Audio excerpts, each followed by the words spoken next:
दोस्तों आज है 23 दिसंबर और आज हम देखेंगे 23 दिसंबर के करंट अफेयर्स जो कि आपके आने वाले सभी एग्जाम्स के लिए इंपॉर्टेंट है। चलिए स्टार्ट करते हैं आज के पहले क्वेश्चन के साथ में।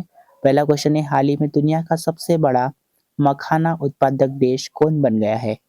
तो सबसे बड़ा उत्पादक जो बन गया है मखाने का वो बन गया है भारत। अगर विश्व में कुल मखाना उत्पादन भारत की जो हिस्सेदारी है लगभग 80% से 90% हो गई है। भारत में मखाने का सबसे बड़ा उत्पादक राज्य बिहार बन गया है, जो देश के कुल उत्पादन का लगभग 85 से 90% हिस्सा अकेले उत्पादित करता है। तो अगर हम बात करें कि अगर दुनिया का सबसे बड़ा मखाना उत्पादक देश कौन सा है तो वो है भारत। अगर भारत के राज्य की बात करें तो वो है बिहार।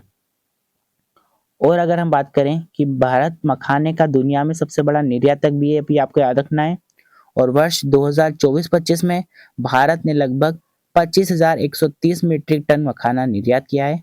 भारत सरकार ने केंद्रीय बजट 25-26 में बिहार में राष्ट्रीय मखाना बोर्ड की स्थापना की घोषणा की है, जिसमें औपचारिक शुभारंभ इसका 15 दिसंबर 2025 को किया गया है। नेक्स्ट क्वेश्चन, हाल ही में विश्व ध्यान दिवस कब मनाया गया? ये मनाया गया 21 दिसंबर को। संयुक्त राष्ट्र महासभा ने वर्ष 2024 में सर्वसम्मति से 21 दिसंबर को जो बनाया गया है विश्व ध्यान दिवस। और दूसरा जो ध्यान दिवस मनाया गया है इस वर्ष ये 2025 में, और इसका जो अवसर पर आर्ट ऑफ लिविंग और हार्टफुलनेस जैसे संस्थानों द्वारा इसका बड़े स्तर पर वैश्विक ध्यान सत्र आयोजित किए गए हैं। तो ये मनाया गया, याद रखिएगा, विश्व ध्यान दिवस जो कि है 21 दिसंबर को। नेक्स्ट क्वेश्चन है, हाल ही में किसने IGU 124वां एमेच्योर गोल्फ चैंपियनशिप इंडिया जीता है? ये जीता है सुखमन सिंह ने। ये नोएडा के हैं सुखमन सिंह। इन्होंने 124वां एमेच्योर गोल्फ चैंपियनशिप इंडिया जीत लिया है। 19 साल के हैं ये सुखमन सिंह। इन्होंने हरमन सचदेवा को 7 होल से हराकर विश्व की सबसे लंबे चलने वाली एमेच्योर मैच प्ले ट्रॉफी अपने नाम कर ली है सुखमन सिंह ने। हाल ही में किस देश के लिए यूरोपीय संघ ने 90 बिलियन जो कि यूरो है का ऋण मंजूर किया है? तो वो है यूक्रेन के लिए। आपको याद रखना है, हाल ही में यूक्रेन देश के लिए यूरोपीय संघ ने 90 अरब यूरो का ऋण मंजूर किया है, जिसका उद्देश्य अगले 2 वर्षों के लिए देश की सैन्य और आर्थिक जरूरतों को पूरा करना है। यह कर्ज ब्याज मुक्त होगा और यूरोपीय संघ ने अपने बजट के माध्यम से पूंजी बाजार से जुटाया जाएगा। ये भी आपको याद रखना है। हाल ही में राष्ट्रपति मुर्मू ने PSC अध्यक्षों के सम्मेलन का उद्घाटन कहाँ किया है? तो ये किया है हैदराबाद में। राष्ट्रपति मुर्मू ने 19 सितंबर को हैदराबाद तेलंगाना के लोकसभा आयोगों के अध्यक्ष के 26वें राष्ट्रीय सम्मेलन का उद्घाटन किया है। ये 2 दिवसीय है, 19-20 को आयोजित किया गया है तेलंगाना राज्य लोक सेवा आयोग द्वारा, और हैदराबाद के रामोजी फिल्म सिटी में आयोजित किया गया है। नेक्स्ट है, हाल ही में किस देश ने ऑपरेशन हॉकाई स्ट्राइक शुरू किया है? ये क्या है? अमेरिका ने। संयुक्त राष्ट्र अमेरिका इन्होंने सीरिया में इस्लामिक स्टेट ISIS के खिलाफ ऑपरेशन हॉकाई स्ट्राइक चालू किया है।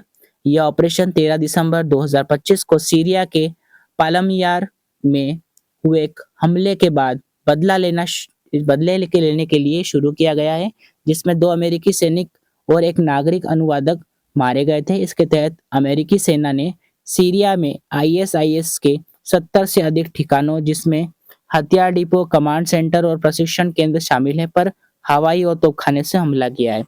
इस अभियान का नाम हॉकाई उन मारे गए सैनिकों के सम्मान में रखा गया है जो कि आयोवा राज्य से थे और जिसे हॉकाई स्टेट कहा जाता है। इसलिए इस ऑपरेशन का नाम रखा गया है ऑपरेशन हॉकाई स्ट्राइक। और इस ऑपरेशन में जॉर्डन की वायुसेना ने भी अमेरिका का समर्थन किया है। नेक्स्ट क्वेश्चन की बात करें तो हाल ही में केंद्र सरकार ने BSF भर्ती में अग्निवीरों के लिए कितने प्रतिशत आरक्षण को मंजूरी दी है? वो दी है 50%। केंद्र सरकार गृह मंत्रालय ने सीमा सुरक्षा बल BSF में कांस्टेबल भर्ती में पूर्व अग्निवीरों के आरक्षण को बढ़ाकर 50% करने की मंजूरी दी है। इससे पहले यह आरक्षण केवल 10% प्रस्तावित था, तो इन्होंने बढ़ाकर कर दिया है 50%। पहले 10% था, अब बढ़ा के कर दिया है 50%। तो ये केंद्र सरकार ने बीएसएफ भर्ती में अग्निवीरों के लिए 50% आरक्षण को मंजूरी दी है।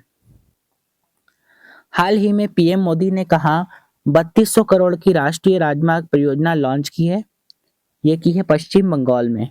पश्चिम बंगाल के नदिया जिले के राणाघाट में लगभग 3200 करोड़ की राष्ट्रीय राजमार्ग परियोजना का उद्घाटन शिलान्यास नरेंद्र मोदी जी द्वारा पश्चिम बंगाल में किया गया है। हाल ही में 11वां नेपाल वुड इंटरनेशनल एक्सपो 2025 कहाँ आयोजित हुआ है? ये हुआ है काठमांडू में। इसका आयोजन काठमांडू के भ्रुकुटी मंडप प्रदर्शनी हॉल में किया गया है। यह लकड़ी और लकड़ी से काम करने वाली मशीनों पर सबसे बड़ी प्रदर्शनी और व्यापार प्रदर्शनी है। तो ये कहाँ आयोजित हुई है? काठमांडू के भ्रुकुटी मंडप में। नेक्स्ट क्वेश्चन देखते हैं। हाल ही में BWF वर्ल्ड टूर फाइल्स में भारतीय पुरुष युगल जोड़ी सात्विक साईराज और चिराग शेट्टी ने कौन सा पदक जीता है? तो सात्विक साईराज और चिराग शेट्टी ने विश्व बैडमिंटन टूर फाइनल्स में इन्होंने जीता है कांस्य पदक बैडमिंटन में। जो सात्विक साईराज और चिराग शेट्टी है कि भारतीय जोड़ी ने कल रात चीन के हांगचाओ में आयोजित विश्व बैडमिंटन टूर फाइनल्स में इन्होंने कांस्य पदक जीता है। तो फाइनल्स में इन्होंने क्या जीता है? कांस्य पदक। ये आपको याद रखना है। हाल ही में किस देश ने धोखेबाजों के लिए अनिवार्य कोड़े मारने की घोषणा की है? तो किस देश ने की है? सिंगापुर ने। ये नए संसाधनों के तहत मुख्य रूप से रिमोट संचार यानी कि रिमोट कम्युनिकेशन के माध्यम से धोखाधड़ी करने वालों को कम से कम 6 और अधिकतम 24 कोड़े मारे जाएंगे।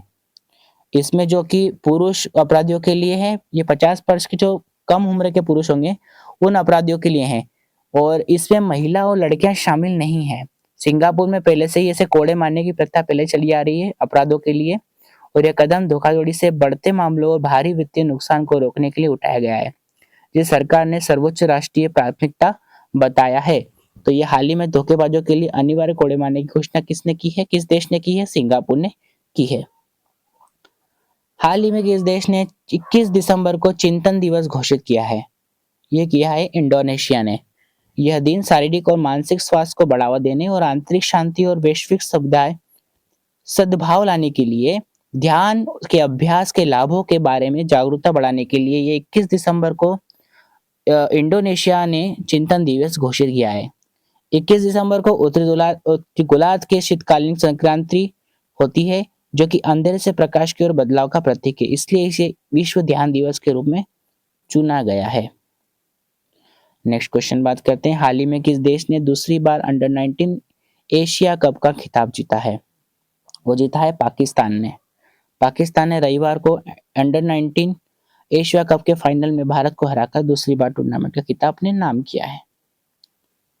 हाल ही में 20 दिसंबर 2025 को सशस्त्र सीमा बल द्वारा कौन सा स्थापना दिवस मनाया गया?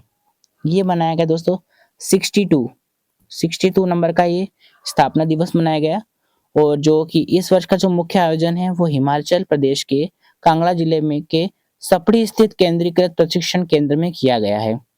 सशस्त्र सीमा बल की स्थापना मूल रूप से 1962 के भारत चीन युद्ध के बाद 1963 में विशेष सेवा ब्यूरो के रूप में की गई थी। तो ये इस बार इनका 62वां स्थापना दिवस मनाया गया। हाल ही में श्रीनिवासन का निधन हुआ है। वे कौन थे दोस्तों? ये एक्टर थे।